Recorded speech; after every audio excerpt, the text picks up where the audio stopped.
It's funny how stubbornness can feel like strength until you're left standing alone. That's where I found myself, in my creaky old house surrounded by towering concrete prisons. They redeveloped the whole neighborhood into luxury apartments, but I'd refused to sell. I told myself it was about principle, about not letting capitalism win. But now, I wasn't so sure. At first, there were others like me, neighbors who clung to their homes with the same bullheadedness.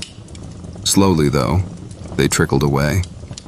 I'd come home from my shifts at the store to see another boarded-up window, another patch of earth churned by machines. Eventually, I was the last one left. The developers didn't care. They tore down the empty houses around mine, preparing to build something. A gym, a parking lot, I didn't know. All I knew was the hollow ache of being alone. I started wondering if my stubbornness was worth anything at all. My home had turned into an island, surrounded by empty lots and shadowed by towering apartments. Maybe it was time to let go. But not yet. Not today. Sunday was my day off. It was supposed to be relaxing, a reward for the grind of the week. I'd made myself dinner, some microwaved pizza, and parked in front of the TV. The light flickered over the cracked wallpaper, and the sound drowned out the silence from outside. I tried not to think about how empty the street was now. The next morning, I woke up to the usual groan of the mattress springs. The sun filtered weakly through the curtains. I rolled over and checked my phone. Sunday. I blinked at the screen, my groggy brain trying to process it. Maybe I'd read it wrong last night. Maybe I'd been so tired I thought it was Saturday. Whatever. Sunday was fine by me. I spent the day doing nothing. No alarms, no customers asking for help finding the ketchup aisle.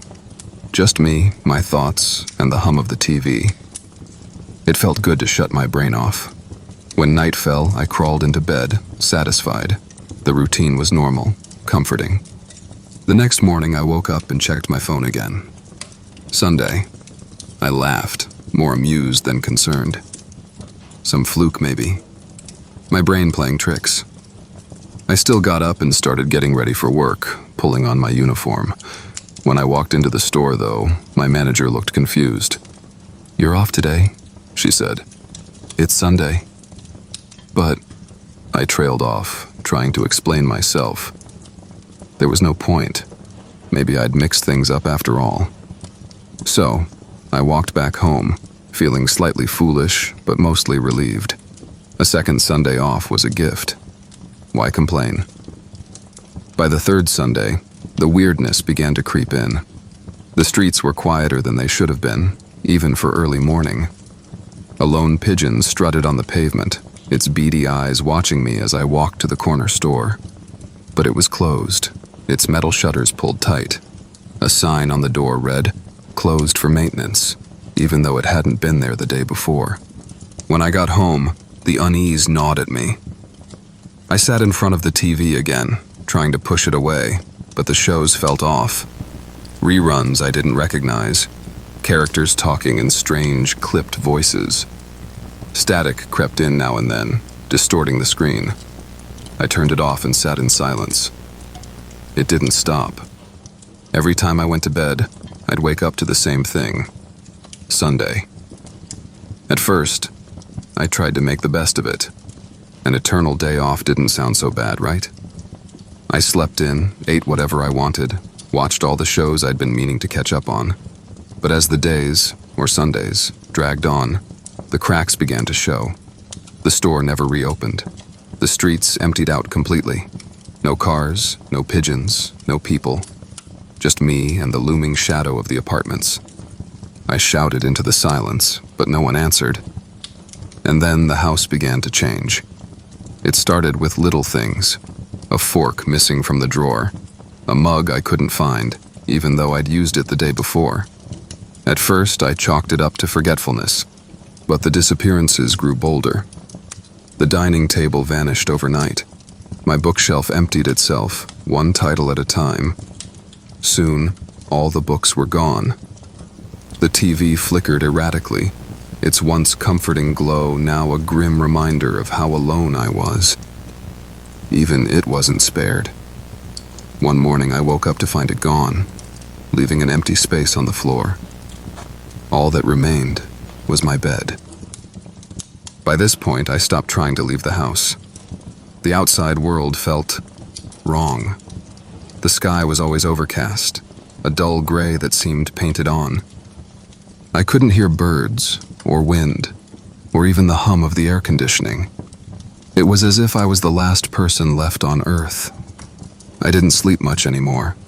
The bed, the last piece of furniture in my shrinking world, felt like a coffin.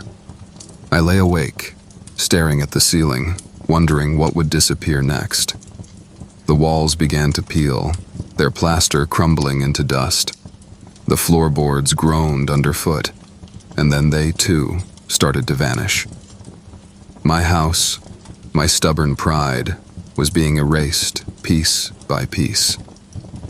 And then, one Sunday, I woke up to nothing. There was no house, no bed, no sky. Just an endless expanse of gray, stretching in every direction. I stood on nothing, surrounded by nothing. My own body felt lighter, less solid. I raised a hand in front of my face and saw the edges blur, as if I were fading too. "Hello?" I called, my voice swallowed by the void. "Is anyone there?" Silence answered me. For the first time in my life, I felt what I could only describe as a deep, primal fear. My knees buckled. I clawed at the nothingness, screamed into the emptiness, begged for someone, anyone, to save me. But the truth settled in my chest like a stone. There was no one left, not even me. As I stood there, feeling myself unravel, I thought back to my house, to the life I'd fought so hard to keep. All my defiance, my pride, my refusal to let go, it had led me here. In the end, even stubbornness couldn't stop me from disappearing. And as the last piece of me dissolved into the void, I wondered if I'd ever really existed at all.